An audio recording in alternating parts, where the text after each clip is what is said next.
Assalamualaikum warahmatullahi wabarakatuh. Salam sejahtera bagi kita semua. Shalom, Om Swastiastu, Namo Buddhaya, dan salam kebajikan. Halo Sobat RSPPN, bagaimana kabarnya? Semoga senantiasa sehat selalu. Welcome to PAP Dong, Podcast Aware Penyakit dengan Ngobrol-Ngobrol. 17 Mei adalah hari peringatan hipertensi sedunia, dan di tahun ini 17 Mei 2025 hari hipertensi sedunia ini mengangkat tema yaitu ukur tekanan darah secara akurat, kendalikan dan hidup lebih lama. Tema ini dibuat untuk meningkatkan kesadaran masyarakat untuk mengukur tekanan darah secara akurat, mengatur hipertensi untuk hidup lebih lama. Sobat RSPPN, apa sudah tahu kalau hipertensi itu sendiri seringkali disebut dengan silent killer? Kenapa begitu? Mari kita bahas.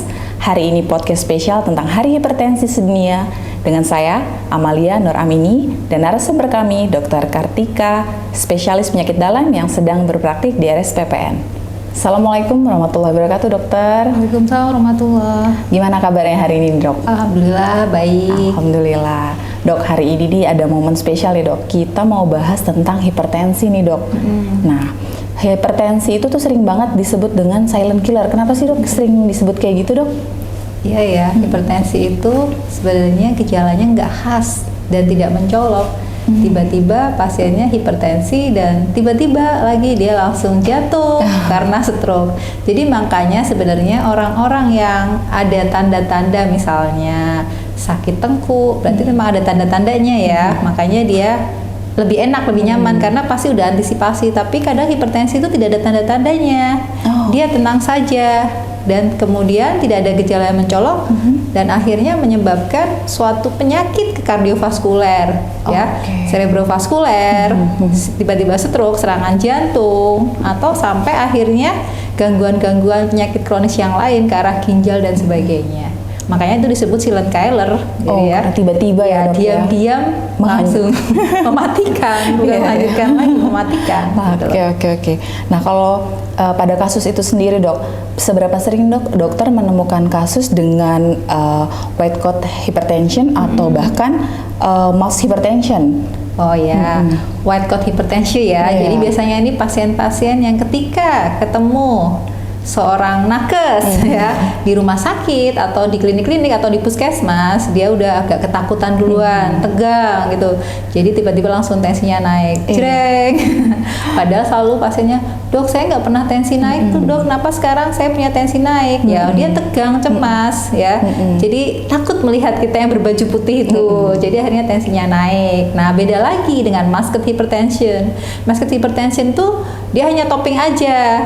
Nah di rumah sakit, di lingkungan kesehatan, dia tensinya aman, tenang, damai, tidak ada hipertensi. Tapi di luar itu ternyata tiba-tiba tensinya tinggi. Nah ini sebenarnya perlu diwaspadai ya, karena akhirnya kan orang-orang nakes, tenaga kesehatan, terutama dokter kan tidak tahu ini hipertensi atau tidak diberikan obat, tidak dianjurkan untuk diet dan sebagainya macam. Akhirnya tiba-tiba jatuhlah ke kardiovaskuler attack tadi, termasuk cerebrovaskuler, stroke, seperti itu. Oh gitu. Nah itu cara bedainnya gimana tuh, dok, antara dua itu tuh, dok?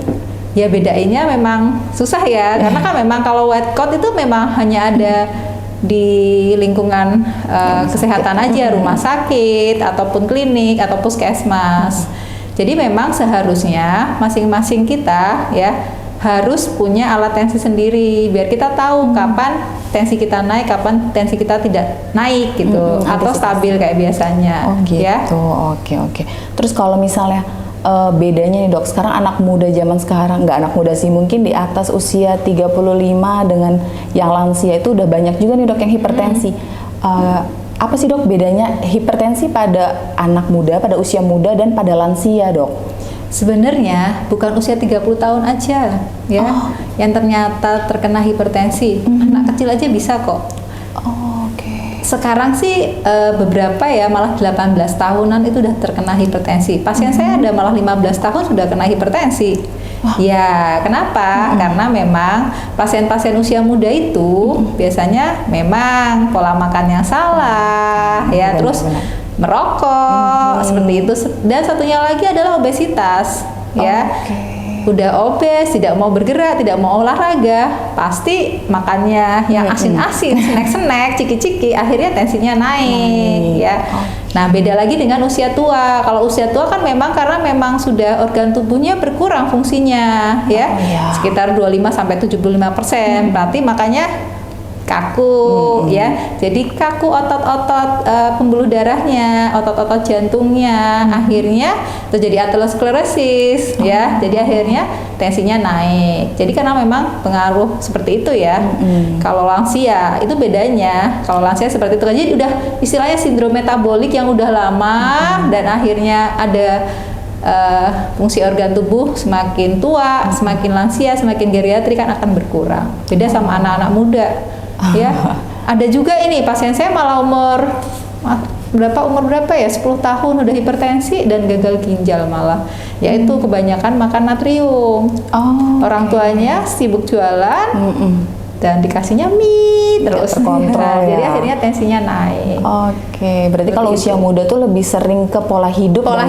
Jadi pola makan, terus obesitasnya ya seperti itu ya. Kalau lansia tuh biasanya memang perubahan fisiologis tubuh ya dok ya. Tubuhnya ya kan organnya semakin lama semakin kurang fungsinya, terus kaku-kaku kan, udah nggak elastis lagi.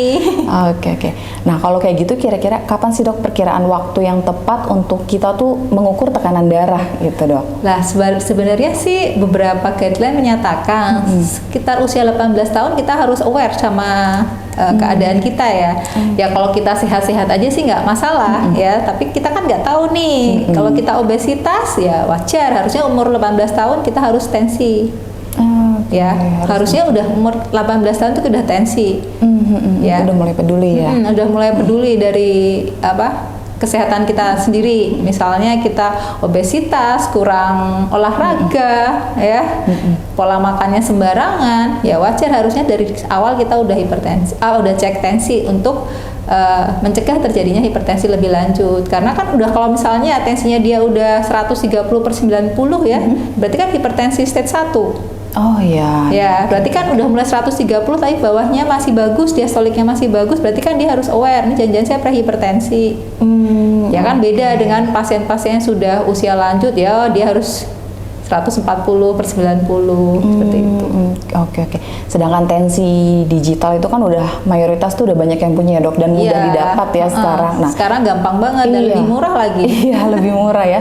Nggak perlu capek-capek ke rumah sakit, di rumah pun bisa dilakukan ya. Nah, biasanya apa sih dok kesalahan-kesalahan yang sering dilakukan pada saat kita tuh tensi gitu? Ya, kadang kan kita misalnya ke rumah sakit nih udah lari dari lantai bawah jalan naik lift, terus tiba-tiba belum sempat istirahat langsung tensi.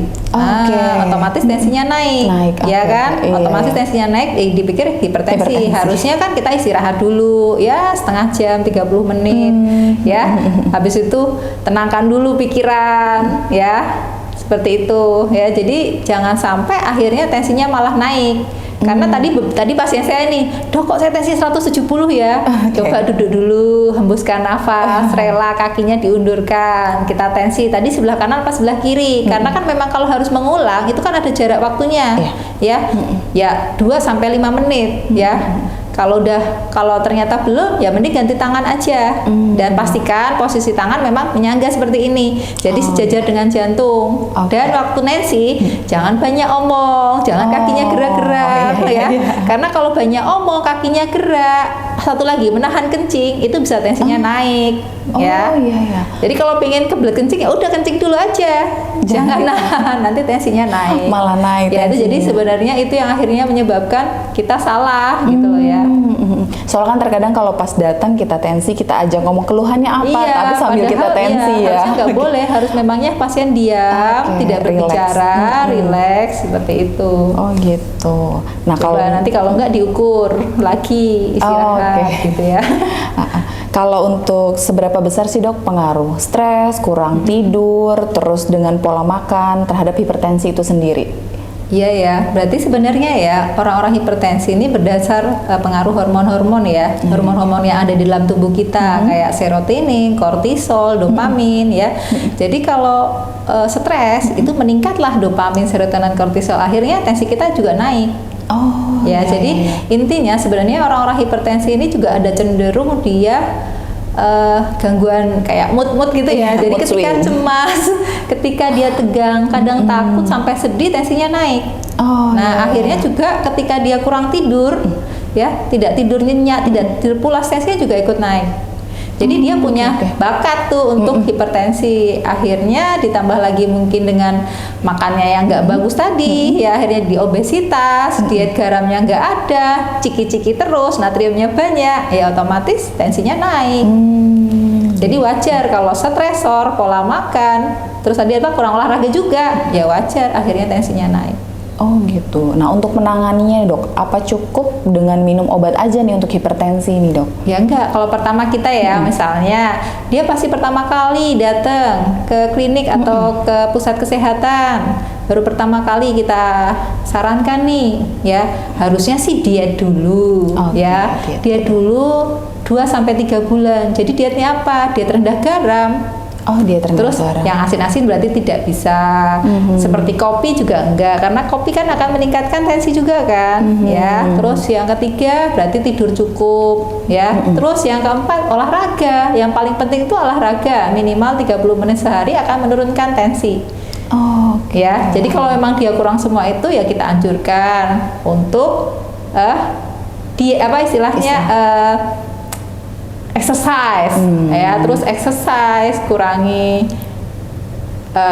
makanannya seperti itu. Jadi akhirnya nggak perlu obat dulu. Tapi ketika dia sudah stroke, beda lagi ya. Dia sudah stroke, dia udah ada gangguan kardiovaskuler, berarti kita harus memang langsung memberikan obat. Karena beda tata laksananya yang baru pertama kali sama yang mungkin udah mempunyai penyakit-penyakit seperti kardiovaskuler, cerebrovaskuler dan lain-lain harus kita turunkan. Ya.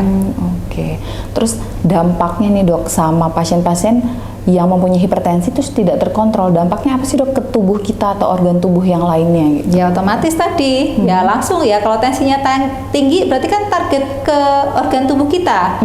Kalau otak berarti ya stroke cerebrovaskuler, ya. Terus jantung kardiovaskuler, ya jadi gagal jantung, ya. Jadi misalnya dia tidak terkontrol, tenang-tenang aja, saya tensi segini 150, 160, saya nggak pusing kok dok, tenang-tenang aja. Lah nanti 5 tahun berikutnya jantungnya membesar, akhirnya berapa tahun kemudian jadi gagal jantung. Jalan sebentar 100 meter, 200 meter udah menggeh-menggeh, nggak kuat lagi naik tangga walaupun 1. Jadinya CHF, gagal jantung. Ya, seperti itu ya. Nanti belum lagi nanti ke ginjalnya juga. Jadi kemana-mana ya dok? Iya, bisa kemana-mana. Akhirnya ada juga tuh yang ya namanya renovaskular hipertensi ya. Jadi seperti itu. Jadinya ya akhirnya kemana-mana ke organ tubuh kita yang penting-penting, otak, jantung, ginjal. Gitu. Oke deh. Nah di era yang udah serba modern nih dok, serba cepat semuanya. Banyak banget nih kan kalau untuk kalau kita lihat sekarang kan lagi banyak klub yang suka jogging atau lari bareng gitu ya di GBK. Nah, dengan pola-pola hidup yang dia atur makan, dia atur olahraga, kira-kira itu masih realistis nggak sih dok mengatasi hipertensi tanpa obat menurut dokter? Bisa aja. Kalau tadi saya bilang yang pertama kali terkena terkena hipertensi, terus dia belum mau obat ya, kita lihat 2-3 bulan ya dengan diet, olahraga, exercise tadi, mau olahraga di GBK nggak masalah, yang penting olahraga kardiovaskuler, misalnya seperti itu ya. Jadi yang lari, jalan aja 10.000 langkah keliling-keliling GBK nggak masalah, pasti akan menurunkan tensi kok. Tapi ingat kalau 3 bulan setelah itu ternyata tensinya tetap tinggi, wajib minum obat. Ya jangan sampai juga. Jangan lupa gitu ya, jangan lupa untuk meminimalisir diet rendah garam tadi. Ya sama aja olahraganya kuat tapi natriumnya tinggi terus. Pola makannya daging kambing ya, kayak daging kambing itu juga sih meningkatkan tensi. Beberapa pasien malah nggak bisa makan daging merah, langsung tensinya juga naik. Tapi beda orang beda ini beda jadi kadang-kadang makan daging sapi saya nggak apa-apa dok, tapi daging kambing langsung naik. Tapi ada juga daging sapi, daging kambing, dua-duanya langsung naik. Nah sekarang ini kan udah banyak banget nih dok modifikasi untuk mengatasi hipertensi, seperti contohnya kayak diet DASH, manajemen stres, olahraga. Nah itu kira-kira menurut dokter peranannya dari modifikasi ini sendiri terhadap hipertensi itu apa sih dok? Ya penting banget ya, yang tadi diet pertama kali saya bilang ya diet ya. DAS ya, diet approved to stop hipertensi ya. Ya itu kan sebenarnya diet ya untuk menurunkan kadar garam yang ada dalam tubuh kita ya, jelas rendah natrium, beberapa malah rendah gula juga, ya terus termasuk juga makan sayur buah yang banyak, ya biji-bijian seperti itu ya, terus ya tinggi protein tapi rendah lemak. Tinggi protein tapi rendah lemak. Jadi apa? Ya berarti telur tanpa kuning, ayam tanpa kulit. Nah, jeroan ya, jeroan itu memang enak sekali. Nggak bisa dihindari itu ya. Hati, terus apa lagi ya? Otak, jantung, paru itu kan semuanya jeroan. Terus belum lagi udang, seafood ya, udang, cumi, kepiting, kerang. Nah, itu kan semuanya protein tinggi tapi tinggi lemak. Tinggi lemak, protein tinggi tapi ya, tinggi lemak. Tensi naik ya, terus lemak naik ya, gampang banget terjadi penyumbatan. Tinggal sumbatannya di mana dulu. Kalau di otak ya berarti stroke, kalau di jantung ya penyakit jantung kardiovaskuler. Ya, jadi serangan jantung koroner. Jadi kemana-mana, makanya disebut dengan silent killer ya dok, karena sekalinya tidak ada tanda gejala, menjalarnya jadi kemana-mana nih. Kadang kan pasien saya nggak punya hipertensi kok dok, kok bisa saya stroke? Nah kita nggak tahu waktu dia marah-marah stroke-nya naik, hipertensinya naik terus jadi stroke, ya kan? Ya tadi sebenarnya masalah stres juga kan, dia tidak bisa memanajemen diri, stres ya, jadi tegang, cemas, akhirnya ya stroke, terjadi stroke. Ada lemak yang tinggi ya gampang lah terjadi sumbatan, tergantung sumbatan itu di mana. Oke. Kira-kira apa nih yang mau dokter sampaikan ke teman-teman RSPPN dari mulai usia muda hingga usia lansia untuk tetap menjaga kesehatannya agar terkontrolnya hipertensi, agar tercapainya tujuan dari Hari Hipertensi Dunia ini? Kan dari temanya itu sendiri adalah kontrol hipertensi untuk hidup lebih lama. Nah, dari dokter kira-kira apa nih yang mau disampaikan ke teman-teman RSPPN? Ya teman-teman semua ya, yang penting ini sebenarnya kita sadari diri kita sendiri ya, menyadari diri kita sendiri, terus lingkup keluarga kita dan teman-teman terdekat kita. Ya kita harus melihat nih, pertama cek tensi ya, cek tensi berkala lah ya. Kalau kita udah di atas 18 tahun, apalagi seusia saya nih 40 tahun lebih, pasti harus tensinya berkala ya. Cek tensi boleh di mana aja sebenarnya ya. Ya memang sebaiknya memang tensi itu di saat waktu yang sama, biar kita tahu memantau jam-jam segini kita tensinya sama apa enggak. Tapi beberapa guideline menyatakan nih tensi itu lebih bagus saat pagi, tapi bukan bangun tidur, tapi sebelum sarapan ya, sebelum minum kopi ya. Kadang orang-orang ya habis sarapan, habis minum kopi langsung tensinya naik. Dan ketika malam hari, malam hari itu biasanya malah tensi kita mau tidur turun, tapi ketika jam 2, jam 3 itu tensinya naik. Makanya orang-orang stroke terjadi pada dini hari, jarang banget kan pagi hari. Iya kan, dini hari, karena jam 2, jam 3 itu dia bangun ke kamar mandi jatuh, bangun sebentar jatuh, karena jam 2, jam 3 itulah tensi kita naik. Nah pas bangun tidur malah tensi kita turun. Saat yang paling rendah itu ketika bangun tidur. Jadi memang kita harusnya ya pagi sebelum sarapan sama malam itu kita tensi, biar kita tahu ya. Atau memang kita pas saya stres lagi cemas nih tensi nih, jangan-jangan pas stres cemas ini kita tensinya naik. Nah itu yang pertama. Yang kedua ya berarti kita harus sedini mungkin gaya hidup sehat. Ya yang merokok stoplah rokok ya. Terus yang kedua ya berarti makannya sehat, rendah garam. Ya. Orang hipertensi itu garamnya aja 2 gram sehari. 2 gram sehari cuma seujung sendok, padahal kalau masak mungkin lebih dari 1 sendok makan. Jadi kalau hipertensi harusnya nggak boleh ya.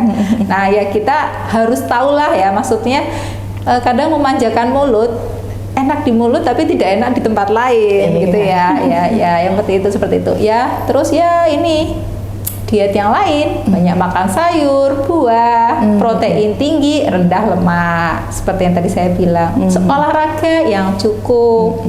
Olahraga itu nggak harus jalan-jalan ke GBK kok, atau ke GBK, di rumah juga bisa kok ya. Yang penting menggerakkan tubuh kita sampai keringat banyak, 30 menit sehari cukup itu. Oke, luar biasa. Penjelasannya sangat detail sekali ya teman-teman RSPPN. Semoga apa yang disampaikan bisa diterapkan, karena kita bisa tahu dari podcast hari ini kita bisa banyak dapat ilmu bahwa hipertensi ternyata tidak hanya menyerang pada usia lansia ya dok. Di usia produktif di bawah 17 tahun pun sudah ada yang pernah terkena hipertensi. Maka dari itu mari kita jaga kualitas hidup kita agar tetap bisa hidup sehat, kontrol hipertensi untuk hidup lebih lama. Terima kasih dokter sudah sharing ilmunya yang sangat bermanfaat sekali. Semoga kita yang sudah dengar podcast ini bisa diterapkan dalam kehidupan sehari-hari. Kita bisa hidup lebih sehat. Bagi yang sudah mendapatkan diagnosa hipertensi bisa dikontrol, bisa tetap sehat untuk kedepannya. Kita kontrol hipertensi, tensi dengan akurat, jaga pola makan untuk hidup lebih lama. Jangan lupa add Instagram kami di rsppnsudirman.id dan like subscribe YouTube channel kami. Wassalamualaikum warahmatullahi wabarakatuh. Salam sejahtera, shalom, om, santi, santi, santi, om, nama budaya, salam kebajikan. Sehatku, sehatmu, sehat kita semua.